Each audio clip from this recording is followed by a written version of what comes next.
Hello, everybody. Welcome to another Wednesday with the Jocks of All Trades podcast. I'm Brad, joined by Kyle. No surprises there. This week, we are going to talk about some of the important news that's been happening over the past 2 days, as well as breaking down some combine stuff. I know we have some planned for Monday also. And then we're going to talk about the Raiders, Cardinals, and Cowboys. So there's a lot. Stay tuned. Kyle, where do you want to start? Three shocking things happened pretty recently. We can get to talk about it. It seems like as soon as we put a pause on one of our sports podcasts, then just the whole NFL world goes crazy. So first big news, Aaron Rodgers is coming back to Green Bay. We don't know the details on that. Everybody said, oh, he's going to the Steelers or I don't know, the Broncos or the Eagles or 49ers, and he stays in Green Bay. All that talk for nothing. Pretty big news, but doesn't compare to the next two that were just kind of shocking. Russell Wilson gets traded to the Broncos. Did not see that coming at all. For 2 firsts, 2 seconds, Shelby Harris, Noah Fant, and Drew Lock. Brad, what do you think of this move, of this trade? Do you like it? Do you hate it? I'm confused. Let me put it that way. Denver could have just signed Rodgers without giving up all of what they just gave up. You had better hope you have the right stuff around Russ. You better hope he doesn't get injured. He's 33. There's a lot of things that aren't guaranteed that they just kind of went for. Fant is fantastic. Bye. Drew Lock, yeah, all right, toss him in there. They probably just needed somebody to start. But that many picks? What was I just reading right before we started this? I saved it because I thought I'd bring it up. The Seahawks really just traded Russell Wilson for the same amount of first-round picks they gave up for Jamal Adams. So why? Like, I get it. The 2 first-rounders are great. But now you have a big problem, especially with the draft also. I'm very confused for the Seahawks. What are you going to address? You have way too many things to address at this point. And now you don't have a reliable quarterback. So are you tanking this upcoming season? Why was Russ something that you had to trade this offseason? Because remember, Russ had to agree to go to the Broncos. This wasn't just the Seahawks had like all kinds of freedom to do whatever.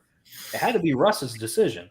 Yeah. So I'm confused. I think they gave up way too much for a quarterback who's 33. My guess is they're in win now mode. You need a Super Bowl win within 2 years or this trade was not worth it. Yeah, I mean, that's what you're looking at. You're looking at a 2 to 3 year period. I mean, I've heard it both ways. This is a steal for the Broncos, a steal for Seattle. And I just think it's neither of those. I think the Broncos gave up a little bit too much, to be honest. Yep. They're not a win now team. Like, tell me how they are. Their defense is still in flux. Remind me that they got rid of Von Miller. They traded him. Now, yes, they could sign him, but like that's a big if. People are telling me Bradley Chubb is not as good as he once was. He's not automatically just going to get better. They got rid of Shelby Harris, who wasn't bad. Their secondary is looking promising, but their weapons, you and I both know, they cannot stay healthy. Cortland Sutton cannot stay healthy. Judy so far has not been able to stay healthy. Yep. KJ Hamler tore his ACL last year. So like saying that, oh, he has all these weapons and he's ready to go. Well, he just got rid of one of the best weapons he had. And number 2, his weapons, you don't know if they're going to be healthy and ready to go. So worse, you're also paying for an ancient Melvin Gordon who was subpar last year. Now you've got a rookie behind him that looks really good. So what do you do to address that? Like now you've got a jumble behind him. So there's not a clear-cut guy. Even if you play by committee, you're still overpaying somebody. And we know that somebody is Gordon. So, again, you could get rid of him and address something else. But at this point, you have to. You gave up too much for Russ. Yeah, and you're right. We don't have all the assets in the world to do whatever they want this offseason now that they literally got rid of most of their assets, including money and picks. I would say if this was a 49er situation and they traded for Russell Wilson, I would have been like, okay, that makes sense. Because the 49ers are literally a quarterback away from a Super Bowl contender. The Broncos are not. This is still a little bit of a rebuild, and it might take 2 years to get there. So what? You have maybe 2 years of Russell Wilson to get you to the Super Bowl. Like, is that worth all of this? I mean, let's look at the Rams when they traded for Stafford.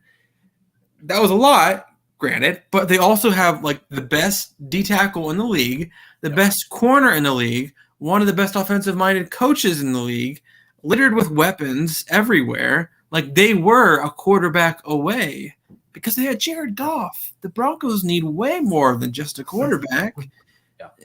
And he's 33. Like, he's not a young buck. Oh, let's talk about one more thing about that too.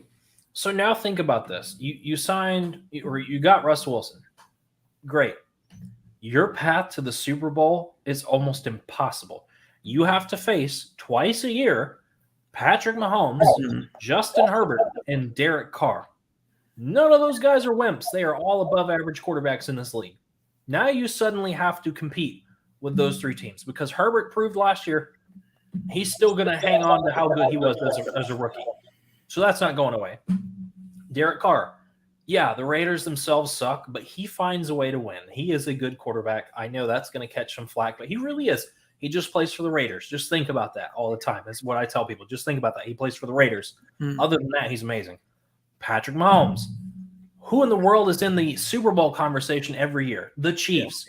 Like, okay, like, yes, this was great for the Broncos that have been searching for something for a long time. Even Manning was a stopgap like he was at the end of his career. I'm guessing they're thinking they're going to do the same thing with Wilson. But the problem is, just like you mentioned, there are too many questions on this team for this to feel like a boom. This is like Stafford and the Rams. The Broncos defense from when Peyton was on the team. Yeah, sorry, like it's not. Nothing lines up there. I don't want to hate on this trade or hate on Broncos fans because that's a massive shift, and like I'm happy that you actually got a quarterback because Russell Wilson is good.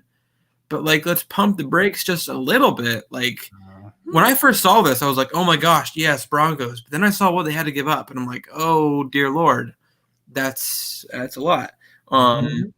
If you win a Super Bowl, yes, it's all for naught. Who cares? But it's just like, again, like you said, who's in front of them? You might not even make the playoffs, to be honest, with the Chargers and the Chiefs there. So you not only hurt your present, but you hurt your future. Like the Rams case, yes, they play the 49ers, but I mean, the Cardinals were never that good. The Cardinals were always kind of a fake team there. I mean, all they had was the Rams in that division, and then Seattle has been horrible the last few years. Like the Rams made the Super Bowl with Jared Goff. The Broncos didn't make the Super Bowl with Teddy Bridgewater. You know, they didn't even make the playoffs. So it's a big shift for the NFL, and I do love it because he will be more competitive on the Broncos for sure. Yep. It's just, let's pump the brakes just a little bit because they have a lot to clean up in a short amount of time to do it. And even better, I don't know if you heard this, Russ was not happy in Seattle. I don't know if that was in the past couple of years or what, but I read that and I decided to read into it. A couple guys on the team have heard him. He said it feels like I think Hollister was the one that said it. It feels like we're playing with a JV team, which is true. If you look at it, who's been the only impactful Seahawks player since the Super Bowl? Russell Wilson, every year. We don't talk about how great their offense is as a whole, how great their defense is anymore. No, the Legion of Boom is gone. Like all of them are gone.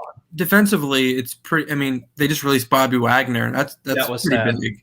Like I guess he's near the end of his career, which is sad. You're right. LB gone. I would argue that DK and Lockett have been like, I would take them as a duo of receivers. Yeah. Like, there's a lot worse that you could have, but rumors are Lockett could be on the way out.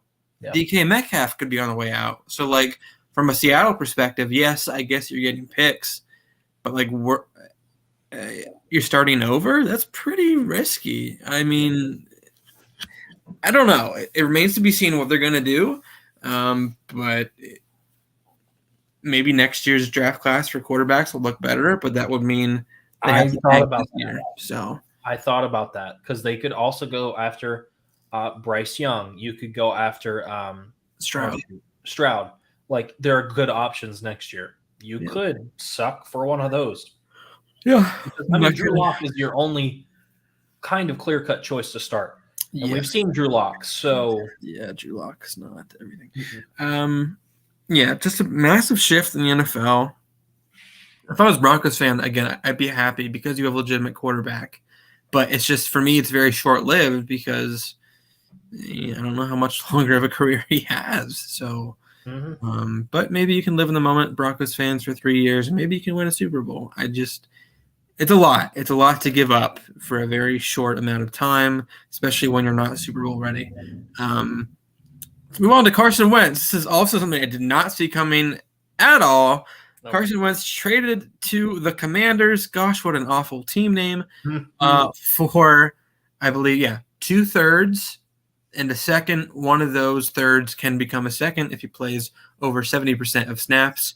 And then the Commanders also got a second in return. There's so many rumors out there, Brad, about Wentz, about what the Colts are going to do next. Let's just take it from a Commander's perspective first. God, that's horrible. Does this improve their team at all? No. This trade just proves that the Colts way overpaid the Eagles for Wentz. For sure. Way overpaid. And it's going to hurt because there's some things that they could pull out of this draft that they could have needed. That'll be gone before they pick in the second round. That being aside, no, it doesn't. Here's the unfortunate thing that I have to talk about. I did some research on Wentz today, and I found something. And it is backed up by Eagles teammates, and that's bad. When your teammates say it, you probably did something. So, Eagles won their first Super Bowl in Eagles history in 2017, right? Great. Wentz was a great reason for why they got there. Had an MVP level season, cut short by the ACL tear. Awful. However, he was mad that they won and kept winning. It showed his character, and he got into fights with some people in the locker room. They had to be separated. Like, Carson Wentz's perfect boy persona went once that happened.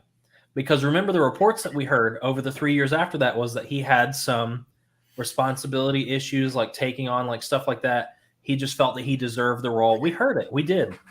And now it's being verified that he was not happy. They won a Super Bowl. It's a team sport, man. You should be excited that your team won it, that no matter what, you found a way to win and beat the Patriots, of all people. Like the dynasty. He's mad about it.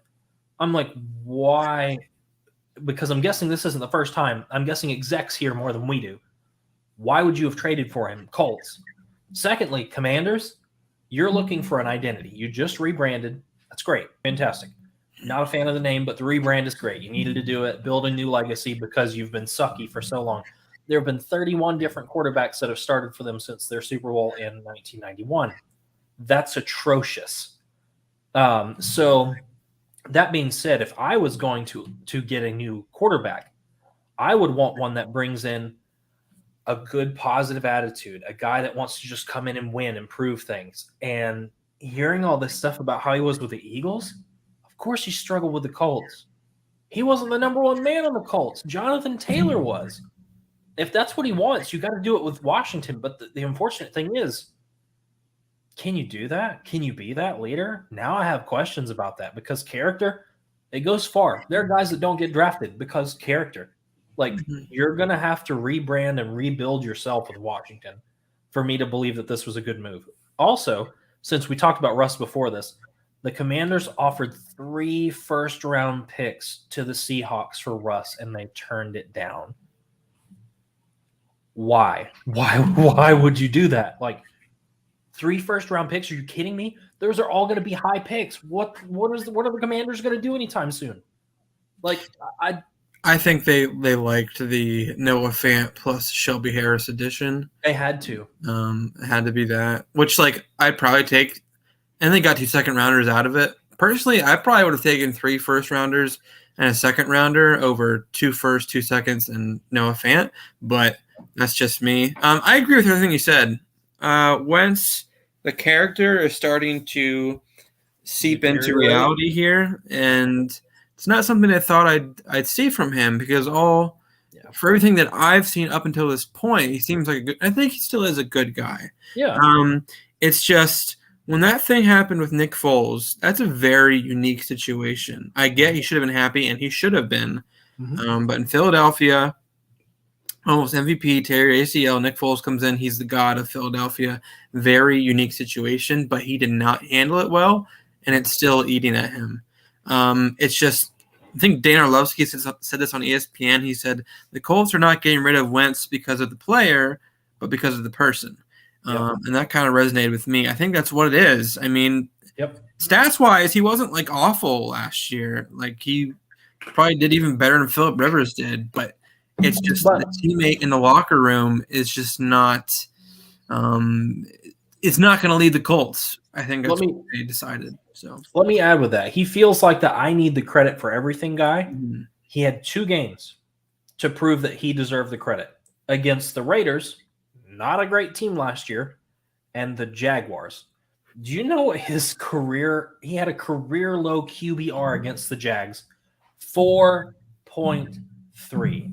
Yeah. He could have thrown every ball into the dirt and had a better QBR than he had against the Jacksonville Jaguars, who had 2 wins when they went in that game. Like, it's like he wants to be the man, but when he gets into the moment, he crumbles. Yep. You know, I've said this, and I don't think I've told you this. I think if Wentz was the starter in that Super Bowl, they would have lost.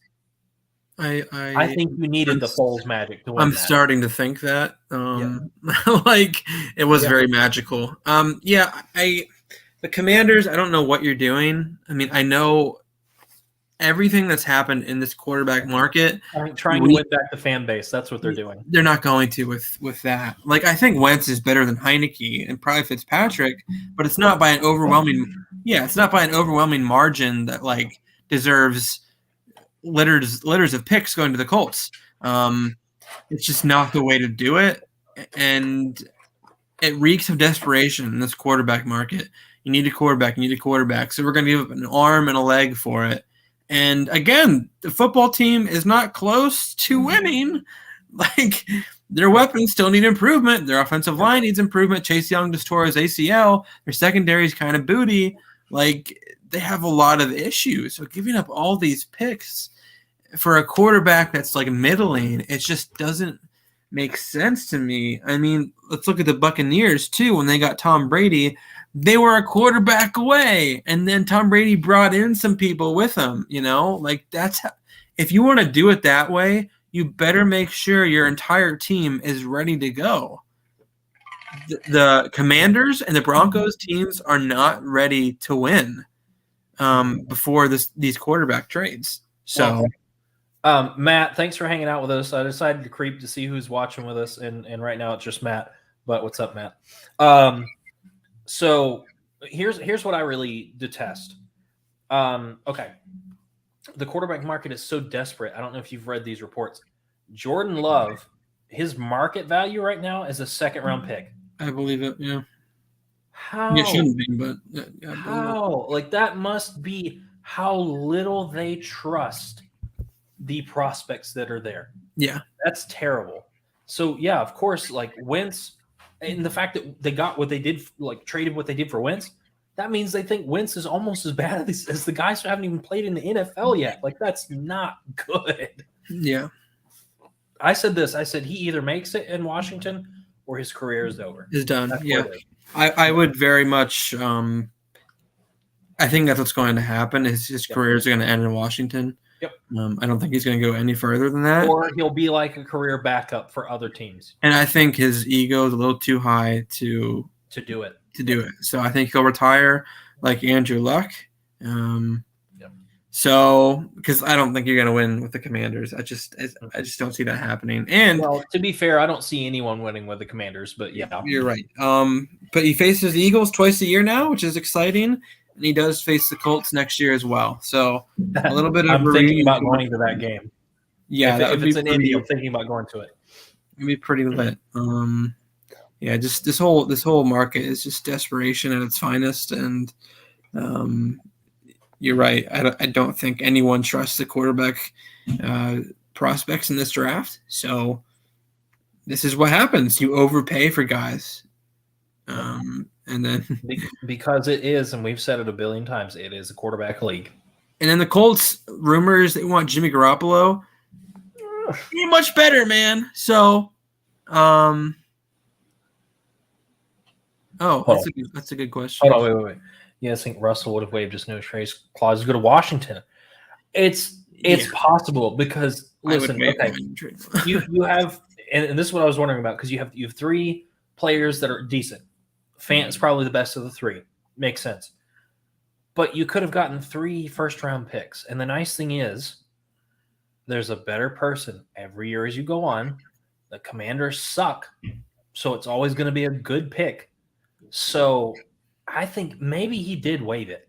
That's the only thing that makes sense to me. Yeah, he probably just said, nope, I don't want to go there. And then everyone's like, yep, makes sense. Who's our next best offer? Yeah. I wouldn't have gone to the Commanders either. So no. Even if he did say no. So I rather would have played for the Washington football team than the Washington Commanders. Me too. I would have played for the Washington Presidents or the Washington Admirals and the Commanders. Anything. The Washington Hogs. I don't know. Not good. So that kind of leaves it with the exciting news. Let's move on to the Raiders, our next team in the offseason here. Raiders were a pretty average team. I mean, they almost made it, right? Or did they make it? They did make it, right? What? No, they didn't. Remember, because it was them and the Chargers, and all they had to do was like run the clock out. And didn't the Chargers take a timeout? And then they were like, I'm pretty sure maybe they did make it, and they did make it far. Let me look that up. You keep talking. I'll look that up. Yeah. So either way, they reached the playoffs. You don't go very far. They have a lot of needs, much like most of our teams on this list. We know what Derek Carr is. We know he's an above-average quarterback, but he's going to need help. Josh Jacobs is there, a very solid running back. I would say, though, that their offensive line is not where it needs to be with the loss of Gabe Jackson of last year when they traded him away to Seattle. Interior O-line is something they need. Alex Leatherwood, their last draft pick, a little bit underwhelming, kind of positionless, not really sure where they're going to plug and play him. Big need. We talked about, I believe, Max Crosby before on this podcast, Carl Nassib, Cleveland Farrell, all guys that have, a little bit of talent there, Max Crosby being the best. But the inside of their D-line needs a lot of work. Gerald McCoy is ancient. His career is done very soon. Yep. Jonathan Hankins is a nose tackle at best. He's not very versatile. And then corner and receiver are also very big needs. I believe Damon Arnett got arrested, right? Just like everyone else on their roster. And they haven't drafted a good one in a while. And then receiver, I feel like decent all around. Renfro, we know what he is. Very good slot kind of guy. Zay Jones has his moments. Brian Edwards has his moments, but no one that's like a stud there. So I would say all of those are pretty big needs. And then we could talk about Derek Carr as well. The rumors of him in the offseason, who knows? I mean, with this quarterback market, you could probably get an arm and a leg for him. What do you think is their most biggest position of need here? Well, I was talking with somebody about this recently about football. Football starts in the trenches. If you can't control the trenches, the rest of your team doesn't matter. So I'm going to be really heavy on this and say defense, you can have a poor defense and get away with it. You can. Like, they do win championships, you're right, but you can still get away with having like an okay defense. So honestly, upgrade the O-line first. Like, there's not any good protection. And like we said, if you get better protection, when did we say this? A couple podcasts ago? Josh Jacobs would go off. Yeah. So that would be helpful for Carr instead of making Carr do everything. So I'm going to say O-line. What about you? Yeah, I would say there, or honestly, probably corner. As soon as they drafted Damon Arnett, couple of years ago, which was like probably 2 rounds too early, and Cleveland Farrell a couple of years ago at the 4th overall pick. Well, They how are about Alex notorious. Leatherwood? Like, I love the man, but not Yeah, that high. not that high. They're notorious for drafting people way too early. So they need to get that fixed ASAP and just take what the board gives them and get the best player overall, because honestly, they have a lot of good players. I just don't think they have a lot of great players. That makes sense. Like even Jonathan Abram at safety, I think he's okay. He's more of a hard hitting kind of safety, who they drafted in the first round a few years back. But even him, he's all right. Like Brandon Parker at tackle, he's okay. Nicole Miller's really good. I'll give him that. I talked about their receivers. Like they have a lot of good players, but like No studs. yeah, besides Darren Waller maybe, but Oh. even him kind of ended. I don't know. Last year he didn't really do as well as I thought he would have. Well, and that was more of a Raiders problem than a him problem, I think. Yeah, it's just like not many teams are like, hey, my best player is my tight end, and then that means they're good. Like besides Travis Kelce, maybe. So they need a lot of help, talent-wise, I think. I mean, again, in that division, it's going to be tough. They really are going to have to hit on a lot of their picks to, go forward. So, but Leatherwood, like we said, the first round last year. Morag, the safety from TCU, played pretty well, I think, as a second-round pick. And then the rest of their picks didn't really do much at all. So do you want to go to kind of who they should be looking at? Hang on, let me take that off. I didn't know you were going to go there. Okay. Good. Yeah, I wrote this just kind of thinking value by round and just kind of throwing around. Like some of these obviously could flip-flop. The only one that I think will actually go where I have it is Tyler Linderbaum. So the combine results, people were kind of concerned about his size. I don't think that's going to matter. I don't think it'll matter. He's a strong guy. He's got solid low gravity, doesn't really lose his footing often, doesn't really let a lot of guys past him. Perfect. That's what you want in a center. I don't care if he's a little small. Who cares? This is where the Raiders are going to have to be interesting. You can't just sign all the good guys anyways, and they won't do that. So I wondered if they're going to go for some of those fringe guys. One of those being George Pickens. Yeah, he was hurt pretty consistently in his career. But when he did get on the field, pretty good. It'd be a good risk to take, I think, because he can kind of be that wide receiver one and kind of take over. Kyer Elam, good corner. Good corner. Is he going to go in the first round? Doubt it. Still a good talent that they'll reach for, I guarantee. Brandon Smith, I'm sure you could talk about that. Very solid from what I'm seeing. Very big man, 6'3", probably about 250, runs really well. I would say they need some talent at linebacker too.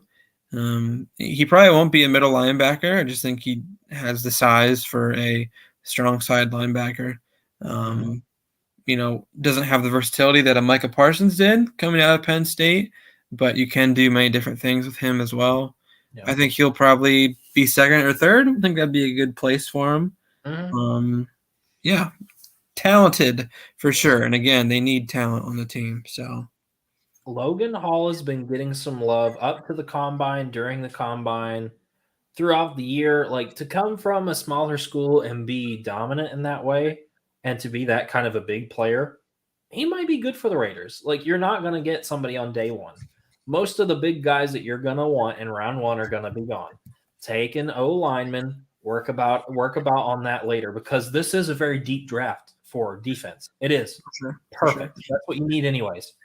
And I saved the last guy on here. Here's where we might disagree. I don't think he's going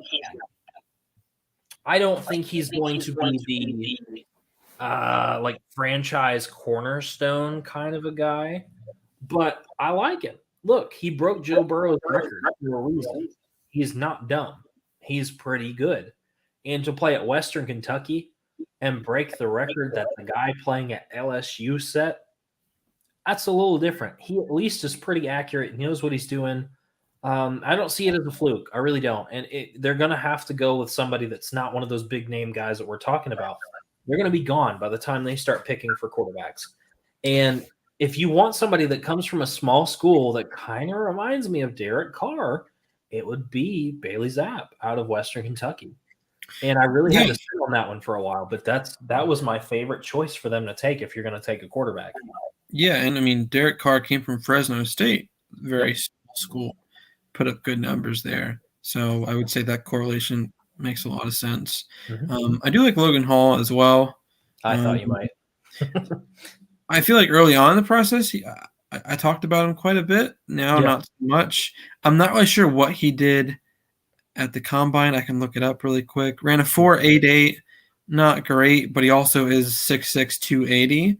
So, like, he's not going to run that incredibly fast. But, of course, he's athletic, long arms. So he's just going to be a monster. That's what he's there for. Yeah, and I think in a lot of drafts, he'd probably, that kind of prospect, we'd look at him as like a second-round pick. But in this draft, I think you're going to get guys that are probably third to fourth rounders, but in other drafts could be much higher. Yeah. So, like, if you're a team that needs defensive line depth or, like, a good prospect, like, you could probably wait a little bit and get one. So that would be perfect for the Raiders. That would one last question. Are you a believer in Josh McDaniels for the Raiders? No, but mine is less to do with his body of work and more to do with how we kind of talked about Wentz's character. You can't convince me that this guy is all about wherever he goes after you agreed to be the Colts head coach and then just kind of said, oops, sorry, forgot. Nah, I'm going back.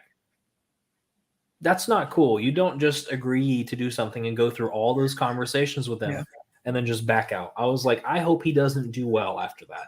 And I'm not a Colts fan. That's just not a cool thing to do. So now you're going to go to the Raiders, who have proven that they don't know anything about discipline with their players, and you're going to lead them? Yeah.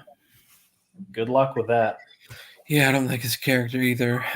Raiders are a weird team to go to as well because they just had an issue with the guy and his character. So doesn't make sense to me. Let's move on to the Cardinals. Very interesting team.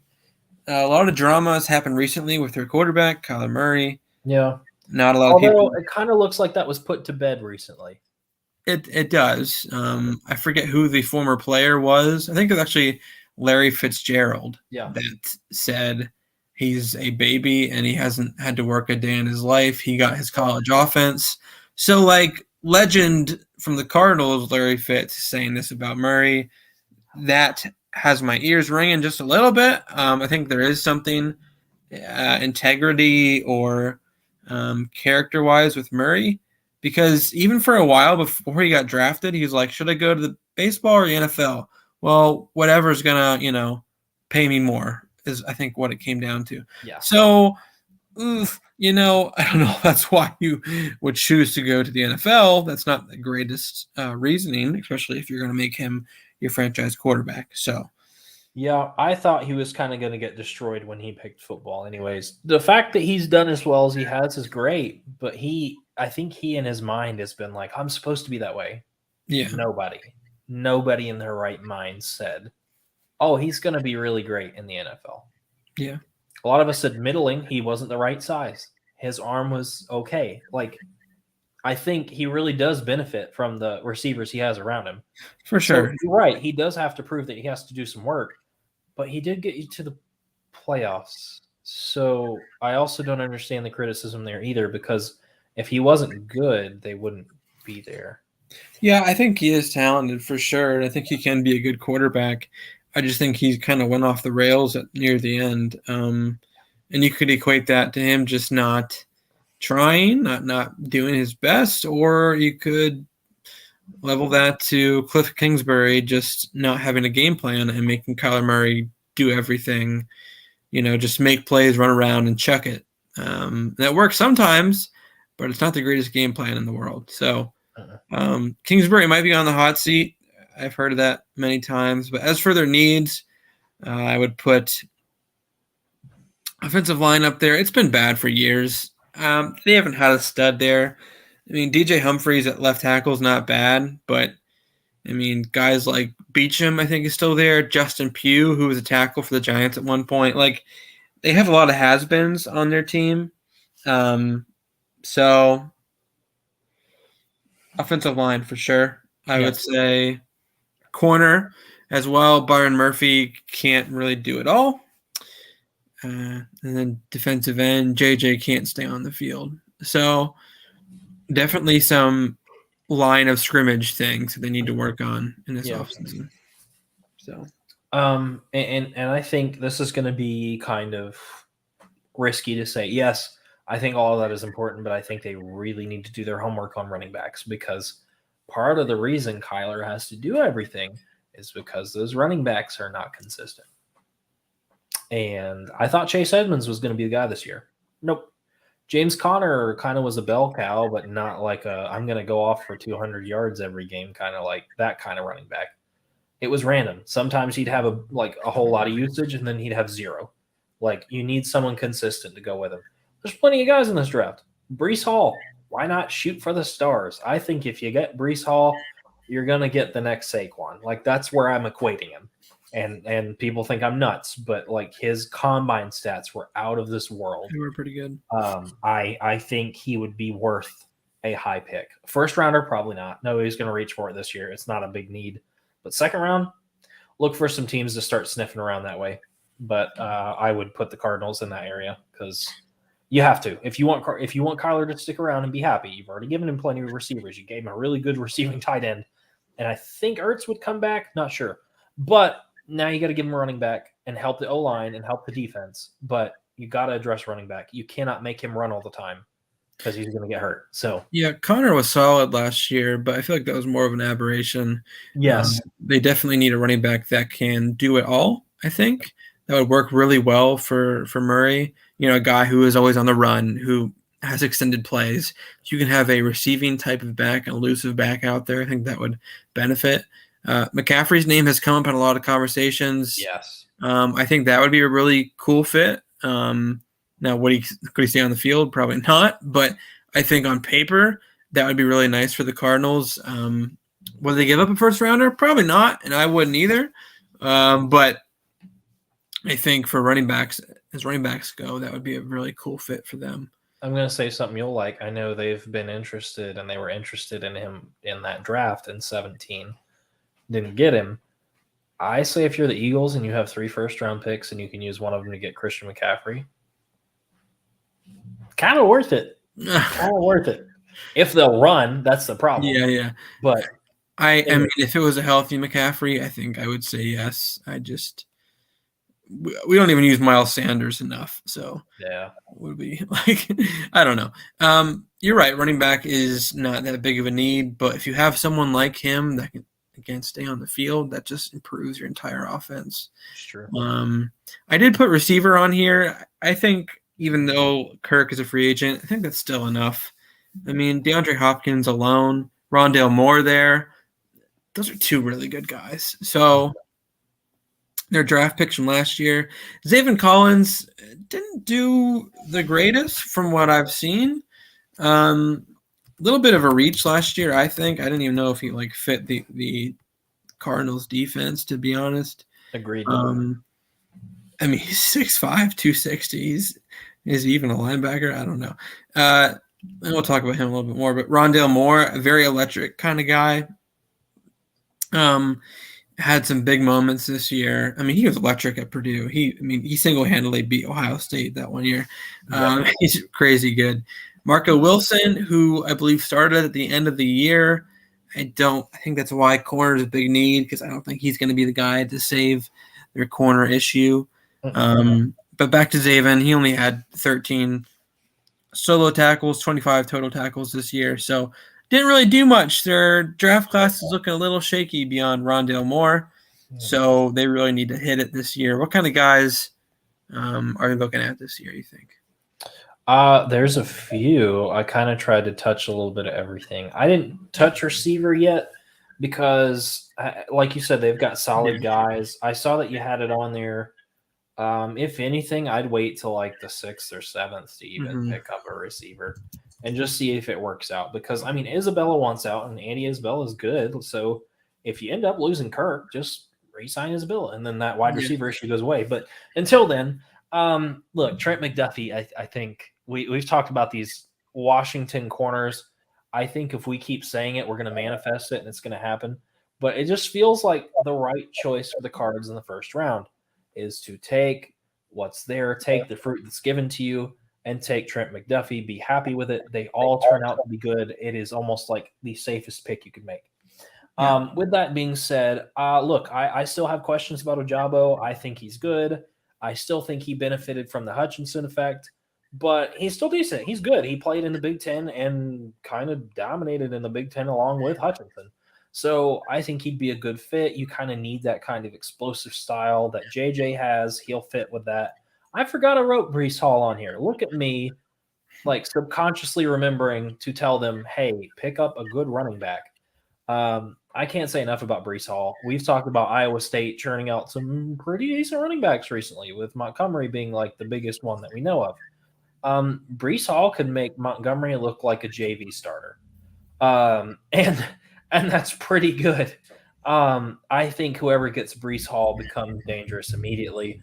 If you're a fantasy football player, I would really look towards Breece Hall depending on where he goes, because he could have a stud season, especially if there's nobody in front of him to take his carries away.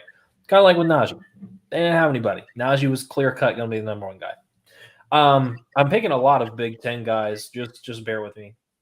If Ertz does leave, I've talked about my preferences for tight ends. I like Isaiah Likely. I like McBride. But we don't talk about Jeremy Ruckert very often, the guy out of Ohio State. He was a really good receiving tight end. He just didn't get used a lot because they had like 5 billion receivers. Right. Like you didn't have to use them. But that's kind of good that you can have that kind of sleeper weapon that's there whenever you need it.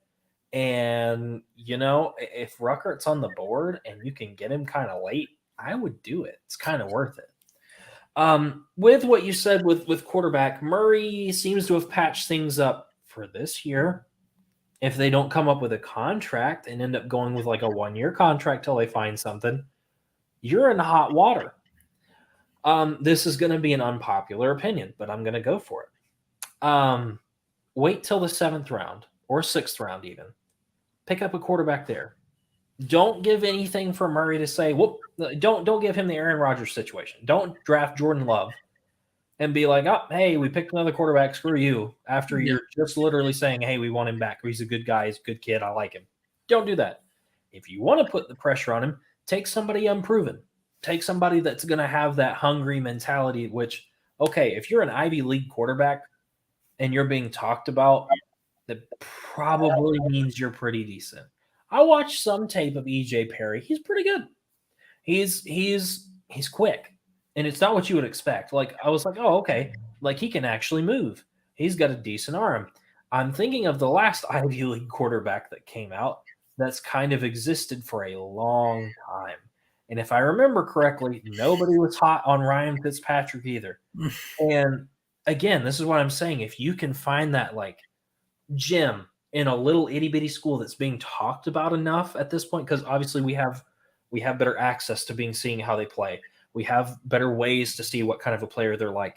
So he's not going to be like, oh, he's the last pick of the 7th round. Nobody thought he was going to get drafted, But like at the same time, take the small guy, see what happens. And I like him. He has a really good quarterback build. Like he is the right height, weight. Looking at it, I didn't write it down because I'm dumb. But just like looking at it, like you read certain numbers and you're like, oh yeah, this guy's definitely a quarterback. Yeah. Like with Kyler Murray, when I read that, I was like, this guy's a running back at best. Yeah. So I'm like, just take EJ Perry. You don't even have to put that much capital into him. Then if Kyler does walk out, what if this guy's the steal? Even if he's a stopgap, that's what Fitzpatrick was 90% of his career. And you know what? He was really good at it. And sometimes that's okay. So many, and I wanted to say this earlier, so many of these freaking teams are, wait, hold up. Unpopular opinion when you get to Dallas. Good. We'll do that. We'll do that. I'll remind you when we get there. But with Perry, just again, like save for the small guy. And look, everybody right now is focused about like buying into somebody that's already been around and they can't back it up. Garoppolo is one of them. Like, why not go for a small guy that may come out of it? I don't know, but that's just my push for EJ Perry. Probably won't happen, but maybe somebody's smart enough to say, let's just pick up a small guy, see what happens. All I'm saying. Last one I put on there, O-line is deep here. We've talked about it. It's deep to a certain point. I would say if you're still drafting in the 4th round. Yeah, anything beyond that is kind of like, but a lot of guys showed out in the combine, especially, yes. I mean, this guy did too. Yes. 4.93, very athletic guard / center, I would say. Good. And they do have a need there. So I like the fit. I think that could really work. Yeah. I kind of put him out of order. I already had these guys, and I was like, shoot, they need an O-lineman. And I was like, I didn't really put anybody for like the 3rd or 4th round. Yeah. Parham immediately like clicked in my brain. I'm like, oh yeah, there you go. A guy you can get kind of early, but still be pretty impactful if his combine backs up how he is.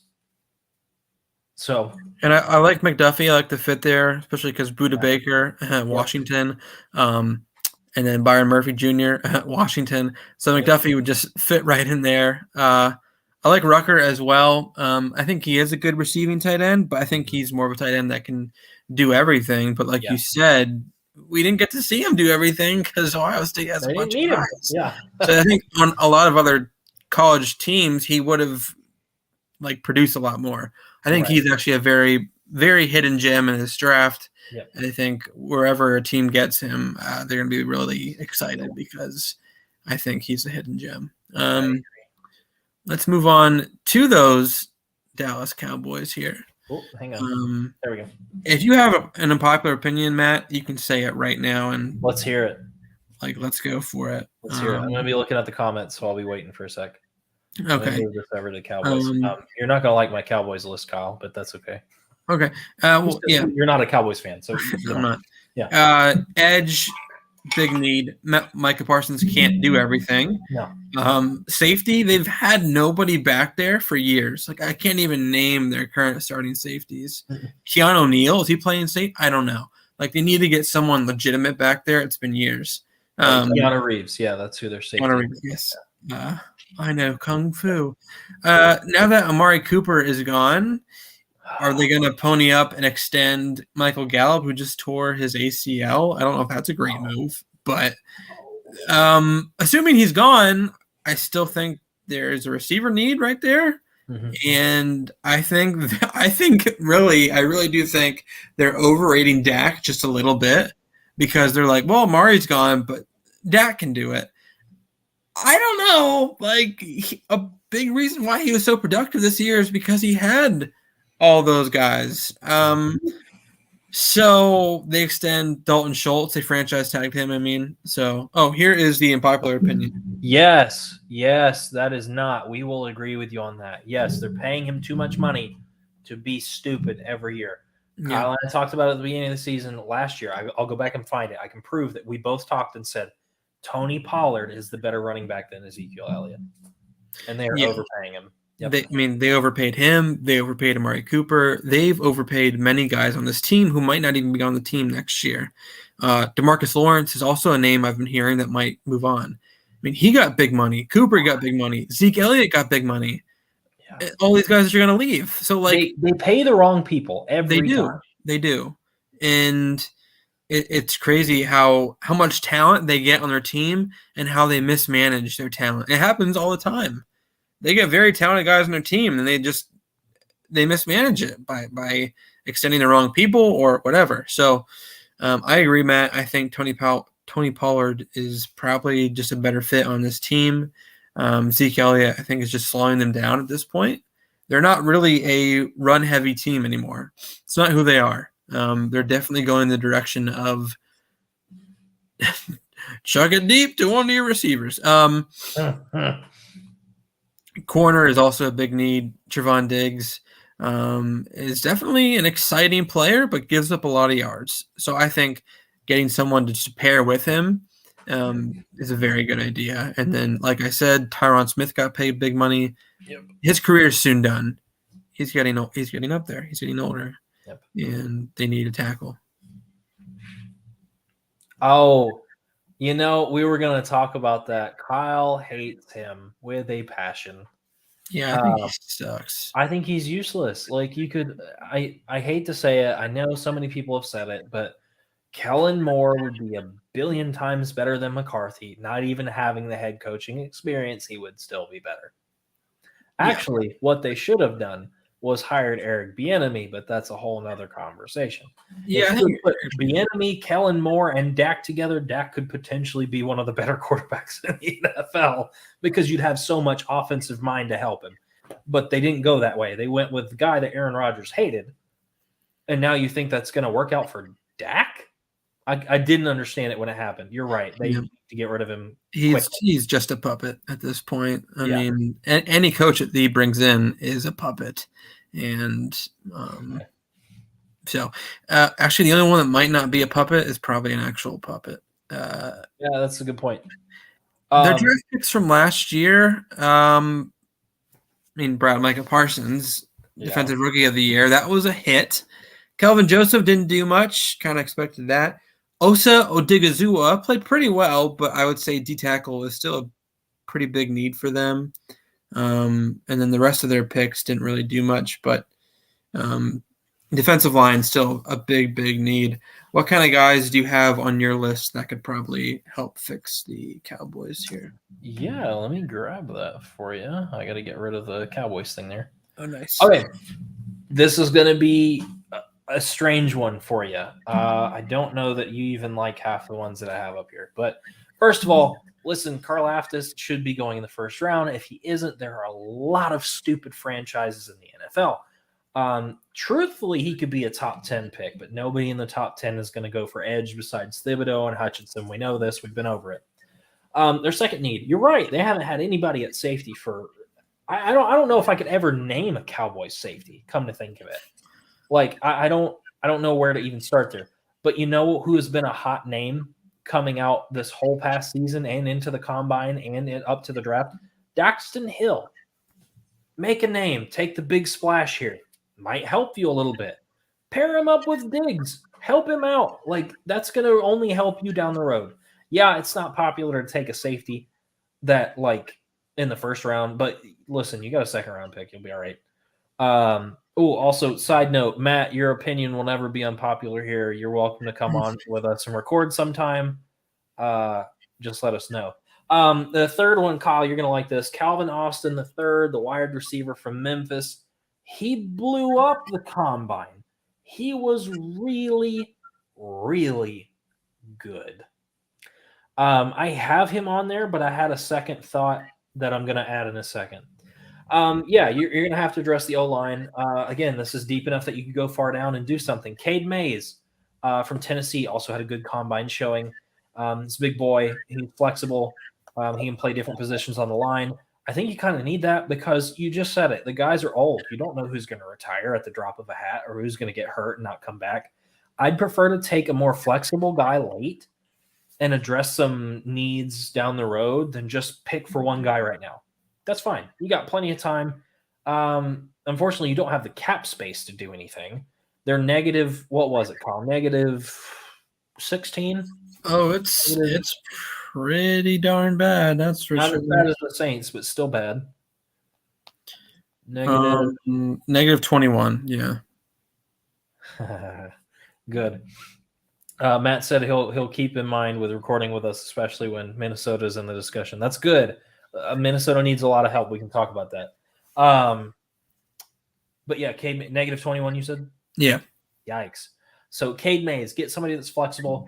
Listen, corners also, there hasn't really been a terrible corner that's been talked about to be picked up. One of the guys that I think is going to slide under the radar and might be perfect for the Cowboys to put with Diggs is Roger McCreary. Look, if you can come out of Auburn and be playing some of the most difficult teams in the SEC and be a threat, yeah, you're probably pretty good. But think about that. Put Daxton Hill, Roger McCreary, and Trayvon Diggs together. Ouch. Good luck passing. I mean, if they all come up to their like potential, Right. good luck passing against the Cowboys because they're all really good in zone and man coverage. Like they're both not bad. They can play wherever, and you need those kind of flexible. I've tried to be flexible with everything they pick. Besides Karlaftis, Karlaftis is just a straight up destroyer of people, and that's great.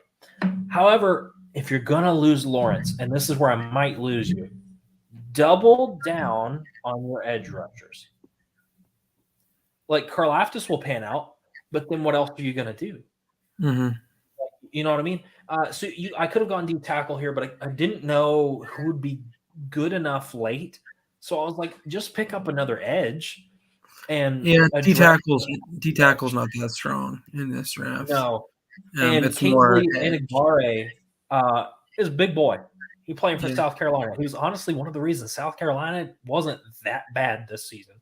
They were okay. They beat Auburn. Nobody expected them to beat Auburn. Like they beat people that we were like, oh, like you shouldn't have won that game. And to be honest, it was their defense. And Kingsley Enagbare was a huge reason for that. And I think if you compare the unproven guy that wants to fight with the big guy that's had to make a name for himself, they might be a good duo. Just beyond like what their stats are, what they're like. Pair those kind of like ideologies and like mindsets together, that could be really good for the Cowboys. Yeah. And I don't know. I like it. Like if there's especially somewhere where you're weaker, just double dip. And I think they should do that coming up into this draft. One other guy they could take, but this would be a good time to mention for the Cowboys that no matter what you do, no one is going to be good as Amari Cooper. Like either way, you're sucking and losing that, and whatever you take is a self-induced need, and a downgrade. But they could take Alec Pierce, the guy from Cincinnati. He had a pretty good combine for a guy that's not like elite.